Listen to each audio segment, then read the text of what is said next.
everybody, Gurmy's Coaster Yard here, and in this episode of Germanator Studios, we are going to be getting started on our medieval area. But first, for the next minute or so, we have a couple finishing touches on our prehistoric area. And while that footage rolls, I just wanted to thank you all for the support on my latest video. If you haven't seen it yet, it was my top, quote-unquote, top chill freezer video. It was basically a parody of the original Top Thrill Dragster promo video, and it's gotten a lot more views and traction than I expected, and it's even brought in some new subscribers. So thanks for all the views and support, and welcome to the new subscribers if you guys are checking out this series. If you are, I hope you enjoy it. And speaking of subscribers, I asked you guys what I should work on for the next portion of this project. I decided to see if you guys wanted to see something other than the medieval world. But with 6 votes, it was a 3-way tie between the 3 lands. And then before I started on the project, I checked once again, and there was a 7th vote for medieval. So it would have been medieval regardless, but congrats to those of you who voted for it. And we are getting started on that now. Now this area is a bit unique in that it's wedge shaped essentially. So that area of path, of the main pathway that will pass it, is very small. And I wasn't sure exactly how I wanted to approach this. And you can see here I really just started by placing that main path and getting that started. But I decided right next to that little entrance is where I wanted to start the main sort of pathway down there. And this will change a little bit as we go along. And we don't even start with like the village area in this episode, but that'll be the main and the first area you see. But you can see along here I'm raising up this terrain, and I decided I wanted to get the castle out of the way first because that's sort of going to be the main visual feature of this area. So here you can see I raised up the pathway in squares, and then I'm just using I call it the zipper tool, just to make the edges nice and smooth. Not really, they don't curve or anything. It's sort of a direct slant upward. But it's an effective tool, especially when you want to make edits like the ones I'm making here. It's pretty simple to go over those and then zipper them up again. And you can see where I'm sort of painting the terrain, where what I was doing there was painting all the spots that are flat so I could see where I had to work with for path and for walls. And what I end up doing is basically making a rough outline of the whole thing first and then focusing on the small details. And we don't finish, in terms of details, we don't finish the castle today. That will be in a future episode, but we get the main structure done, which is primarily what's important. So along here you can see me starting to work on what will be like the main gateway of the castle. I use the arch pieces, as you can see me placing them in here, and that will stick for the final product. And then I started using some diagonal pieces, and this would be a good time to explain. My inspiration for this build was the castle in Heidelberg, Germany, and I actually visited it as a tourist when I went to Germany in 2018. So I've sort of seen it up close, and I like the way you can sort of explore it as a visitor, and that's really what I wanted to capture with this build. So this is not identical by any means, but if you look it up, I think you'll be able to see how there was some inspiration. And one of those things, like I said, is you can get right up to the castle. It's up on the mountainside, for one thing, as many castles are in Germany. But you can get up close right to the base of the walls. As far as I know, you couldn't get inside of it. But yeah, and that's what I wanted here. And you'll see eventually we do paths along the outside and a way for people to get up to this castle. So it will be accessible, but there will be more on that later. For right now, though, and this castle ended up being a lot bigger than I was expecting it to be too, but I like the way it turned out in terms of its footprint. And I don't know what else to say. I guess I'll talk a little bit more about the project because it's pretty straightforward to see what I'm doing based on the screen. Um, so, obviously, we have the castle here, and I like the way it turns out in the end too, in terms of it looks a lot bigger from the ground level near the pond or the lake than it does up close and personal with it. Um, and however, oh, I don't know where I was going with that. I guess it's part of the forced perspective aspect.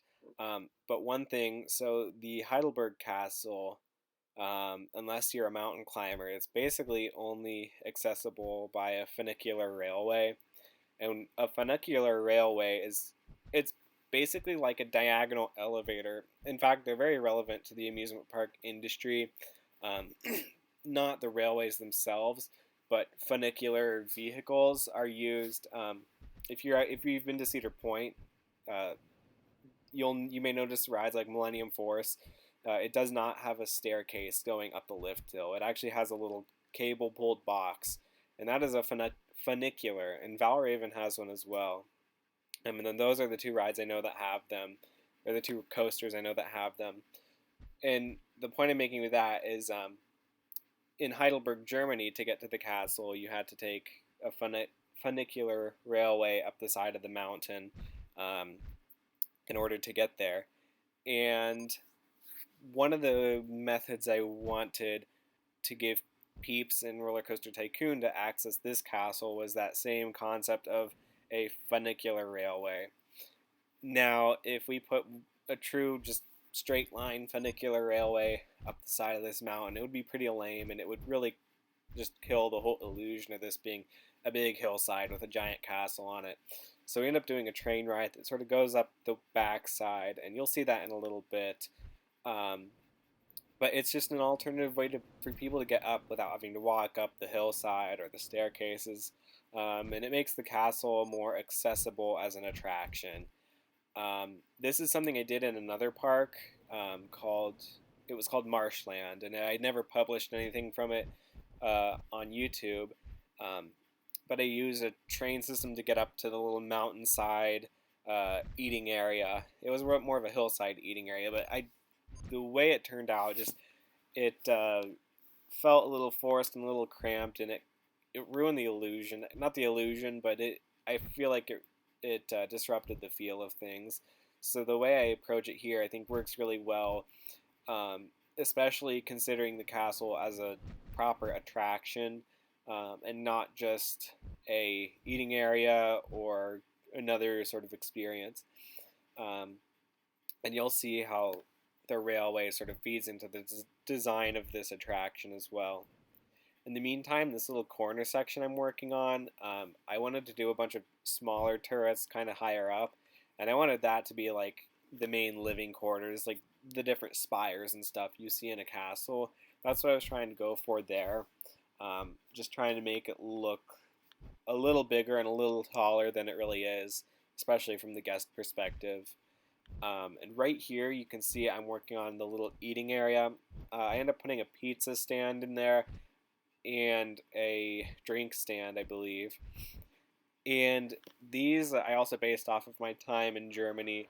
So there is it's sort of a street food called Flammkuchen, and it's similar to pizza. Really, it's really not the same, but it's like a thin, hard crust with a light amount of toppings.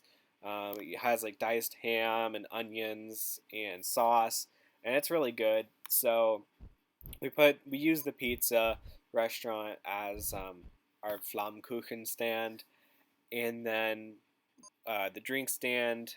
I think I called it like Bier und um, Saft. Saft is the German word for juice, um, because it sold like root beer and ginger beer and juice and stuff. This stand we put in, so I just thought that was a fun little thing to name it.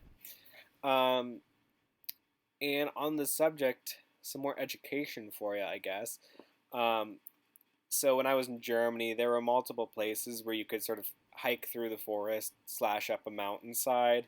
Um, it was not intense hiking by any means, but at the fortresses that were on top of the mountains, they usually had like small kitchens set up where you could order food, and it was good food, like real cooked food too that you could order.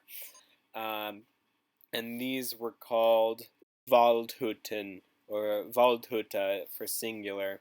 Um, as I recall, to the best of my memory, that's what they were called, and it's basically like a kitchen slash restaurant up on the mountainside, built into an old fortress. I don't think it has to be, but it's basically like a rest stop for hikers, and the only way to get there is to hike up the mountain. Um, so it's a really cool experience. Like I said, the food was great, the drinks were great. Um, and so that's what I'm trying to recreate here essentially is that sort of rest stop eating area at the top of the mountain. And you saw a moment ago too, we put some restrooms in here. Um, and yeah, it's just a fun nod to German culture, not necessarily medieval German culture, um, but with the castle here, I mean, it is a sort of medieval Germany, but in modern times.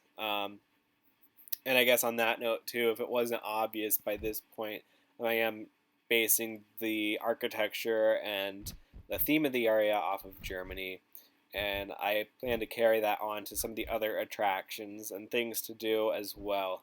As well as I have a fun nod to a personal experience in Germany that I plan on putting in here, but that'll be revealed in a later episode. And here you can see we are putting in the train ride, so it wraps around to the back side of the castle and then down around to the base of the little mountain here. Um, it's a pretty short train ride, but that area it encompasses that's sort of, I guess, due south of the castle relative to the park entrance. I think I want to make that like a Black Forest themed area. So I want this medieval land being German themed. I want it to have like multiple sections. Obviously, we're building the castle now, but I want it to have a little village at the base of the castle, sort of within the L-shaped area, and then south of it, I think right now the plan is to include a Black Forest themed area, and I don't know what'll be in there. It might just be a walkthrough attraction. I might do a dark ride. If you have any ideas, definitely leave them in the comments, and I would be happy to consider them. And to my new subscribers, if you're watching, I'm pretty open-minded when it comes to suggestions. So if you have any, definitely let me know, and I will gladly consider them for future episodes. I definitely want to make this a group effort if I can. Um, Anyhow, you can see me putting in, I put the ramp in on the other side, and I'm putting in a staircase here. Um, I think I was going somewhere with my other thought, but I forgot. So we're just going to keep talking. If it comes back to me, I'll say what I was going to say. Um, Anyhow, this was pretty simple terrain work, but basically I adjusted the terrain to form a ramp downward. Um, Generally speaking, I don't like to do terrain like natural terrain in my parks because it makes path editing horrible.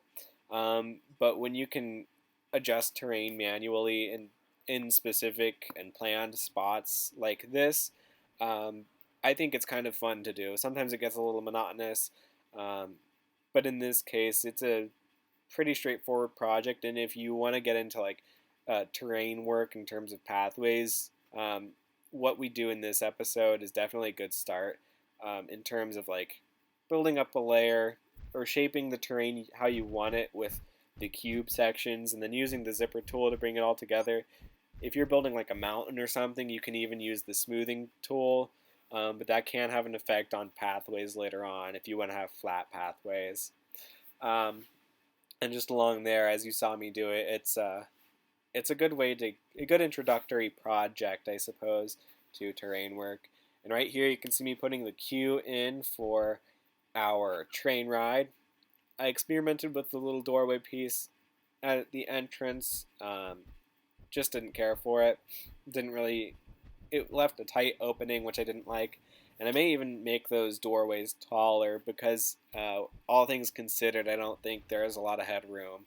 Probably not enough to be considered accessible or to meet requirements.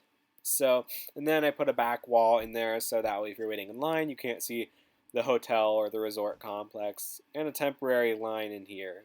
Um, as I build out into that section, I may adjust that line just to make it a little bit better, make it work better for the park. And as you see, all this is not as it will end. We'll have another clip here in a moment. But yeah, right here I'm just picking the colors of the train, and I settled on a blue and white color eventually. Here you can see me looking at the different train engines. I didn't know you could pick different engines, so I was experimenting with those, but I just went with the original. And eventually I'll settle on a blue and white color because that's sort of the color scheme, I guess, for the park as a whole, blue and white. And we did it for the entrance area, and everywhere else where we can, I think we'll include those colors. And here I'm just finishing up the castle with some trash cans and benches and lights. And this project, I think, turned out really great in the end. And right along here, you should see me go down to ground level and get a look at it. And I think it looks really nice. So the final thing for this episode is I wanted to put a little turret on the back side of the castle, just because it is visible from the back side of from outside of the park. And so I wanted something that would look nice, essentially. So we do a round tower on the corner, and then in along the storyline of the castle, you could say it has like defense, I guess, along the back side now. So you're able to put the little cannon pieces pointing in all three directions back there, especially to the southeast, because we couldn't really get a cannon pointing to the southeast on any other side. And another thing I want to do with the castle, I think, so we have the volcano from the prehistoric land, which I want to use in the Mixed Master display. I think I might include the castle in that display as well, and maybe put some firework launchers on top there, and really make the Mixed Master fireworks display a whole park-wide event. But we'll do that as probably a final project when the theme park itself is done. But that's just about everything I have for you. So have a great rest of your day, and I will see you guys in the next episode. See you later.